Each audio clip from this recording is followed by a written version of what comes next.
將佢變成 turn into 一個 series 一個系列啊！佢咧就係佢叫咩咧？高頻率使用英語，高頻率使用嘅英文字，即係我 realize 到啦，係一個 niche 啊，嗰個字叫 niche market， 即係一個小眾嘅一個市場嚟㗎，即係唔會好多人睇嘅嚇。Turnout 咧就有啲年紀大嘅，多數都係年紀大嚇 ，around my age 啦，可能或者細過我啲咧，就佢哋中意啊。咁有啲唔係淨得 like 嘅，有啲咧即係留 comment 啊，佢話啊多謝你啊 Peter 啊，教咗我一個咁有用嘅英文嚇，咁我已經退休啦，乜咁樣嚇。一個唔覺意，即係其實我都 benefit 咗一班人嚇，即係有啲人覺得，咦，我中意呢個 style 嘅教英文。其實我唔係教英文啦，我喺茶餐廳飲茶，我好悶噶嘛，咁我梗係要呢樣講下，嗰樣講下啦，係嘛？係你當我係一個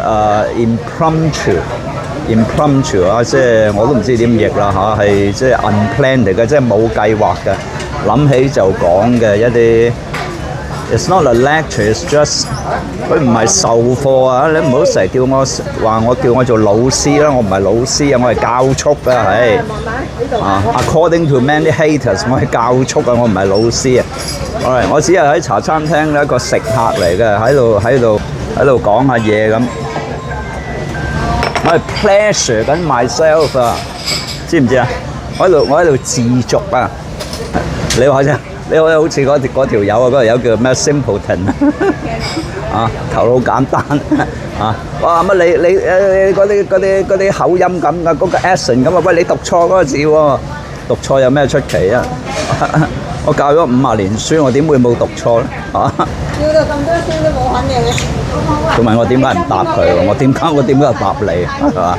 咁原來咁樣講係最好。呢個開場白，以後咧。如果呢個係一個系列嘅話，高頻率英語使用咧係一個系列嘅話咧，咁就嗰個開場白咧都要將佢 standardize 咗，即係定咗㗎。咁我就以後就咁講㗎啦，個開場白嚇。譬如我今次講呢個字，於是咧就佢話大家樂咧奇招杜絕呢個霸位客，杜絕啊！好啦。咁嗰個標準嘅開場白咧就係點咧？就係咁嘅。你名都出嚟啦。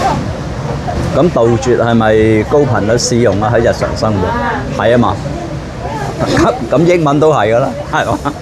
呢個就係以後嘅標準開場白啊！再講一次，要 practice 啊。咁我想請問你啊，杜絕呢兩個字係咪高頻率嘅使用字？係啊嘛。日常生活係啊嘛，係咁即係英文都係咯。OK 啊，係啊，係香港01啊，佢好中意咧用嗰啲咧叫 clickbait 啊 ，clickbait 啊，中文我唔知點譯啊，我流失咗好多中文啊，即係佢引你入去睇，你見到哇奇招喎，你以為有料到啊，其實佢冇料到嘅，咁佢只不過咧就出張notice 啊，就即係去溫馨提示，叫啲人咧唔好霸位。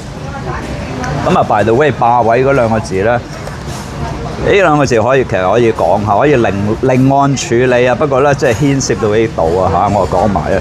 喺個2025年嘅高考嘅 DSE 入邊咧，咁嗰條作文題目咧就牽涉到呢個字啦，叫嗰啲考生咧就討論咧，即係話你喺例如 Starbucks 啊，喺a fast food joint 啊呢啲地方啊，好多人咧就霸咗個位喺度做功課或者補習，或者係困你買保險咁所以係牽涉到呢個字。佢應該嗰個題目係冇提到呢個字，嗰個霸位嗰個字咧就叫 hogging 啊。即係野豬嗰個字做動詞，hogging a seat 啊 ，hogging 啊。好，咁我唔岔開話題啦。咁所以其實佢係冇料到嘅，因為我入過去睇啊嚇，佢其實係一個 notice，即係話你食完就走啦，讓翻個位俾人啦，霸咁咧佢話奇招杜絕呢個霸位嚇。你如果想學晒咧，你要聽10幾分鐘，咁你要識揾啦嚇。咁即係睇你覺得值唔值得咯。咁而家你睇嘅可能係個 view 嚇，可能係一個 Facebook， 可能如果係 Facebook 嘅 view 咧就分半鐘嘅咋 maximum。咁如果係 Facebook 嘅 post 咧就可以全片㗎，不過我唔會 overlap 㗎嚇。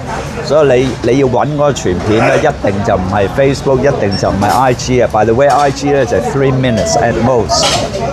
其實我而家咁講嘢嘅 style 咧，其實就係我上堂教書嘅 style 嚇。咁就因應啦，即係嗰班啦。如果佢係 senior， 如果佢係叻啲嘅，咁就英文嘅份量咧就多啲嚇。咁 by the way， 如果你想睇我全英文講嘢，你去 X 咯，即係以前嘅 Twitter 啦嚇，係嘛？嗰度一定係全英文講嘢噶啦。咁佢杜絕咧，杜絕咧有一個好狠嘅意思喎。佢係一個不留喎，咁叫杜絕喎。即係你譬如你屋企，大家有冇試過嗰啲廁所嗰啲木門嗰啲門框啊嚇？阿啡啡嗰次好叻啊嚇，見到咦爸爸嗰度門框有好 something is fishy 喎，喂有啲蠱惑喎，咁啊攞隻手去搲啊，俾佢搲爛咗嗰個木框少少，跟住哇有啲白蟻喎，攞支螺絲批再撬下咧，哇好鬼多白蟻啊，即係 give you the goosebumps 啊，即係毛骨悚然啊！咁啊嗰晚咧我就獎咗嚿牛扒俾阿啡啡咯嚇。點解我會講白蟻咧？係啦，即係你白蟻你一定要杜絕佢 ，which is a tall order 係好難嘅事嚟嘅。咁但係我係搞掂咗啦嚇。所以杜絕咧係有徹底嘅意思，好 comprehensive，好 thorough 嚇。